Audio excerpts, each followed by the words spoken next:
In the early afternoon of July the 17th, 2014, a Boeing 777-200 of Malaysia Airlines departs Amsterdam Airport Schiphol for Kuala Lumpur, Malaysia. The flight is prepared as usual, and the aeroplane is in an airworthy condition. On board of flight MH17 are 283 passengers and 15 crew members. The routing of this flight leads via Germany, Poland and Ukraine to the east, a standard routing to Asia that many airlines use.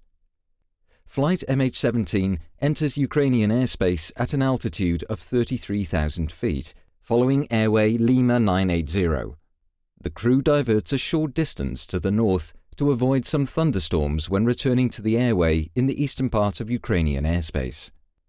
In this region, an armed conflict between the Ukrainian government and armed groups is in progress. Therefore, lower levels of the airspace are restricted for civil air traffic. Flight MH17 is routed above this restricted airspace to waypoint Romeo November Delta in the Russian Federation. Until that moment, the flight proceeds normally. When flight MH17 is above the eastern part of Ukraine, a Buk surface-to-air missile system fires a missile. It travels almost at 3 times the speed of sound and carries a 9N314M model warhead. Inside it is an explosive core surrounded by 2 mantles containing preformed iron fragments. Radar guides it to its target, where it is detonated by means of a proximity fuse. A Buk surface-to-air missile can reach an altitude of 80,000 feet, exceeding the flight altitude of flight MH17 by far. At 20 minutes and 3 seconds past 1, this warhead explodes to the left and above the cockpit of MH17. About 800 preformed fragments perforate the aeroplane. This impact, combined with the blast of the explosion, causes the cockpit and the business class section to separate. As it descends, the aeroplane disintegrates.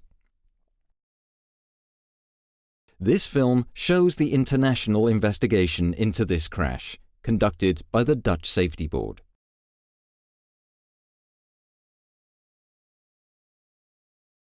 Flight MH17 disappeared from the radar at 20 minutes and 3 seconds past 1 UTC. Very soon, the first reports were made of wreckage falling down in the eastern part of Ukraine. In an area of about 50 square kilometers, 6 sites were identified where parts of the aeroplane came down.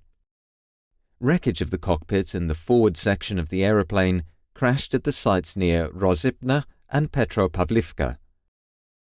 The aft and tail sections ended up about 8 kilometers eastwards, near the village of Grabov. The middle section of the aircraft was destroyed by an intense fire at the main crash site. None of the 298 occupants survived the crash. The Ukrainian National Investigation Bureau, NBAAI, commenced an investigation the same day. Because of the considerable number of Dutch passengers, the Dutch Safety Board decided to send a team to Ukraine the next morning. They arrived in Kiev on the evening of the 18th. On July 23rd, Ukraine delegated the investigation to the Netherlands, and the NBAAI requested the Dutch Safety Board to conduct the investigation. This investigation was conducted according to the standards and recommended practices of ICAO, the United Nations International Civil Aviation Organization. The investigation consisted of accredited representatives of 7 states and initially started its work from Kiev. Later on, the investigation was continued from The Hague in the Netherlands. Chairman Joustra explains why the Dutch Safety Board conducted this investigation. The investigation established in detail the exact causes of the crash. It presents the facts and speculation is removed. An investigation contributes to aviation safety and will provide clarity to the relatives. Because of the large number of Dutch victims, we naturally wish to contribute to the investigation into the causes of the crash. When we were asked to conduct the investigation, we were ready to do so. The investigation was made possible thanks, in part, to the efforts and expertise of representatives from the 6 participating countries. They met on several occasions and their input has contributed to the quality of the report. The crash site is located in an armed conflict area and access is very limited. Under escort of the OCSC, Ukrainian and Malaysian investigators and the Australian Federal Police were able to pay brief visits to the crash site the first days after the crash. There, many photographs could be taken. After that, it was not possible for investigators to visit the crash site until late autumn. Sections of the cockpit found on the crash site show damage indicating high-energy objects penetrating the aeroplane from the outside. The flight data recorders were handed over and the investigative team transported them to Farnborough in the United Kingdom to retrieve the data. Based on these first findings, the Dutch Safety Board published a preliminary report in September 2014. The first conclusions were: no abnormalities were found regarding the aeroplane or crew. No malfunction of any system or oral warning was recorded. Also, no distress messages were received by air traffic control. Radar data showed that no other aircraft was in such close proximity that a mid-air collision could have occurred. Damage to the forward fuselage indicated penetration by high-energy objects from outside the aeroplane. In the autumn of 2014, the first recovery mission for the wreckage took place. From October onwards, preparations were made to recover those parts of the wreckage that were most important and to transport them to the Netherlands for further investigation. During a 6-day period, starting on the 16th of November, the Dutch Safety Board recovered hundreds of pieces of wreckage. The wreckage was transported to a railway station in Torez, Ukraine. In the spring of 2015, 2 wreckage recovery missions followed. Investigators were able to recover additional wreckage from the sites that could not be investigated before. They also received wreckage that was collected by locals.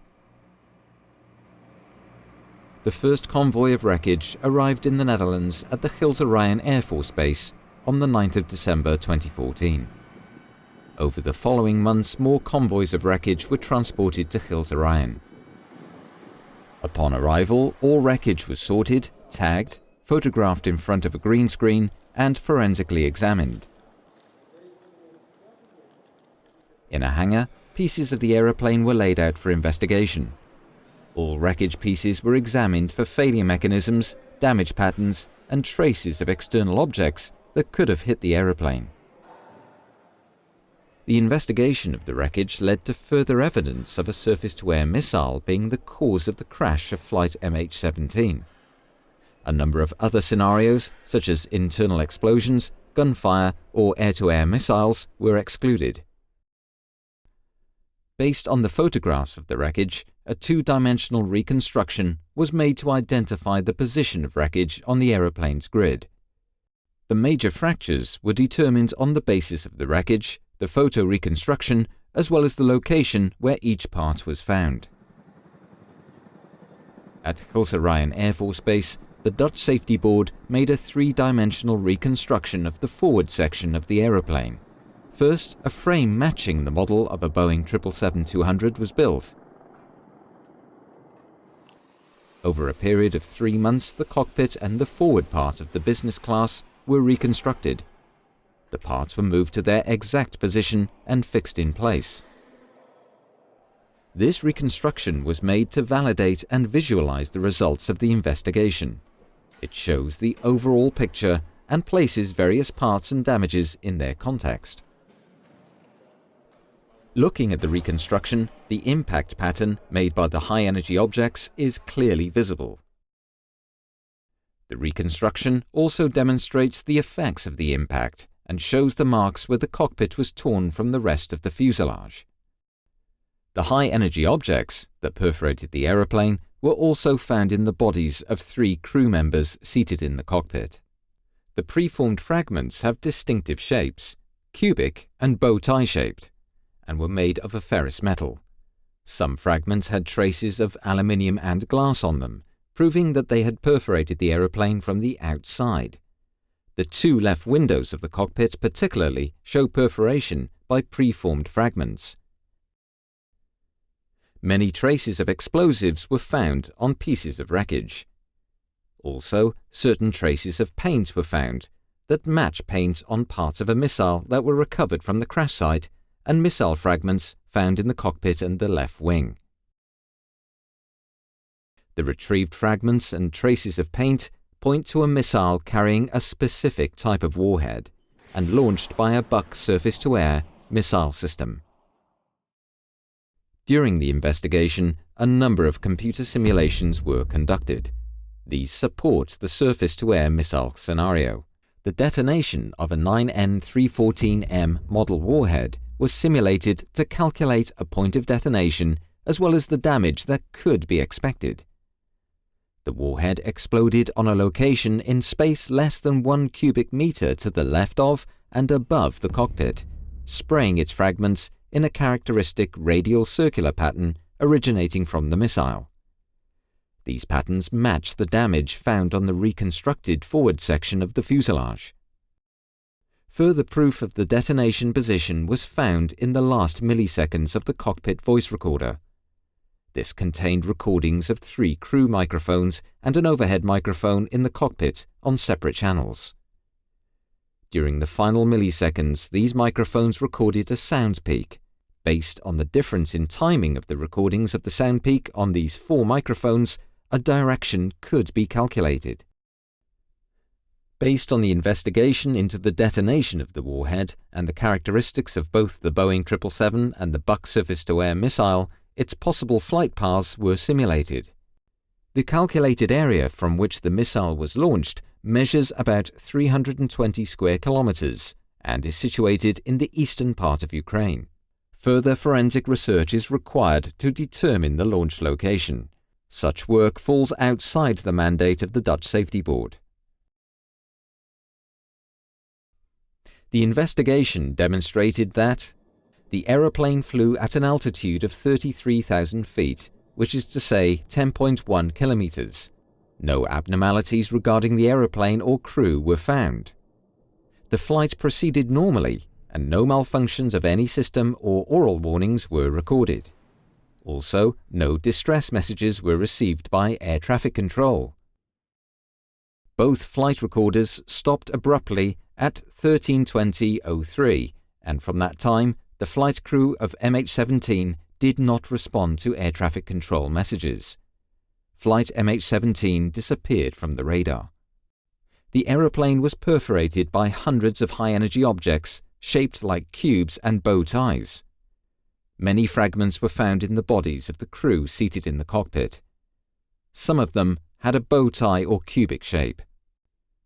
The left side of the cockpit area shows a characteristic damage pattern. Traces of explosives were found in the wreckage and on the missile fragments found. Paint on fragments found inside the wreckage matches paint on the recovered missile parts. The point of detonation was determined by the spray pattern on the cockpit and by simulations, and was confirmed by the recorded sound peak. The impact and blast resulted in the aeroplane's disintegration. The wreckage of the aeroplane was distributed over 6 different sites, consistent with the way the aeroplane broke up in the air. Based on these findings, the Dutch Safety Board concludes that flight MH17 was downed by a 9N314M warhead carried on a 9M38 series missile as installed on a Buck surface-to-air missile system.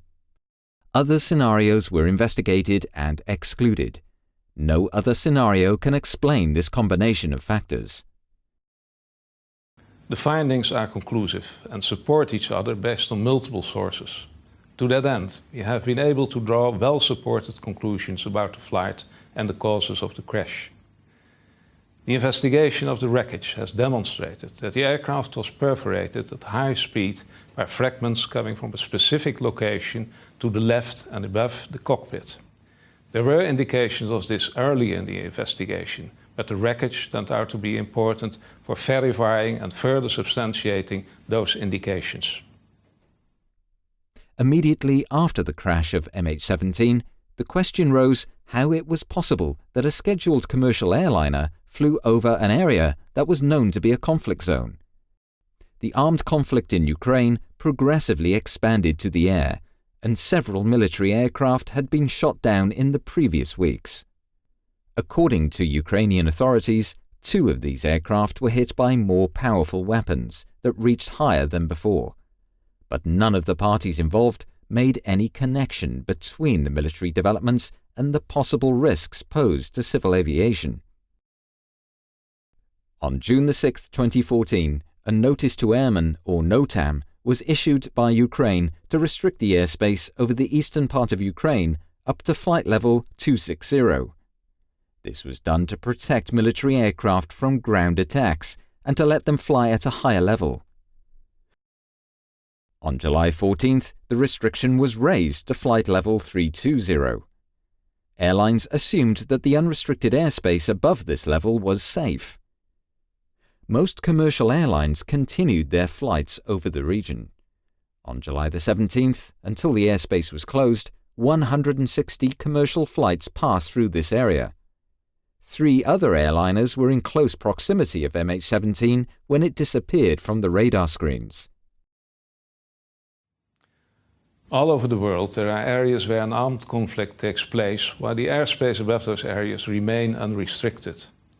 The risk resulting from flying over conflict areas is paid insufficient attention to by operators, authorities and aviation organizations all over the world.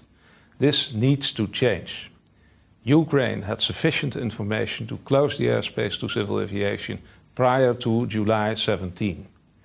None of the parties involved recognized that the armed conflict in the eastern part of Ukraine would entail risks to civil aviation. Passengers should be able to trust the airline to have done everything possible to operate the flight safely. States should ensure that airspace will be closed if it's unsafe to civil aviation. In order to achieve that, information pertaining to risks and threats must be shared by countries and operators. When a civil aeroplane like Flight MH17 crashes, an international investigation on a large scale is set up and conducted according to international rules and standards. During the investigation into the crash of MH17, the investigators paid multiple visits to different states around the world, not only to the crash site and to participating investigating parties, but also to Malaysia Airlines headquarters, Boeing, and the ICAO meeting about the risks of flight routes over conflict areas. International investigators also visited the Netherlands to work at the Hague office or at the Gilserijen Air Force Base. The Dutch Safety Board organized 3 meetings with the international investigation team. This is in accordance with ICAO procedures. These meetings concerned the investigation into the cause of the crash. The wreckage was examined, and the progress and findings of the investigation were discussed. Another meeting focused on the decision-making process pertaining to flight routes above conflict zones. After consulting the accredited representatives of the participating states, the Dutch Safety Board came to the final report, the most important findings. Flight MH17 progressed normally until it was above the eastern part of Ukraine. At 1 p.m., a 9N314M warhead exploded to the left-hand side of the cockpit of Flight MH17.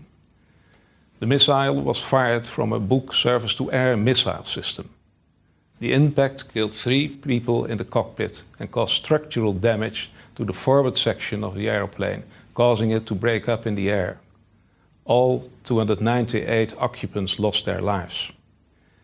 Calculations have demonstrated that the missile's trajectory commenced somewhere in a 320 square kilometer area in the eastern part of Ukraine. The Russian Federation concurs with the conclusion that the crash was caused by the detonation of a warhead, but has reservations regarding the missile and warhead type. However, in our judgment, the arguments in the report overwhelmingly support the conclusions as presented.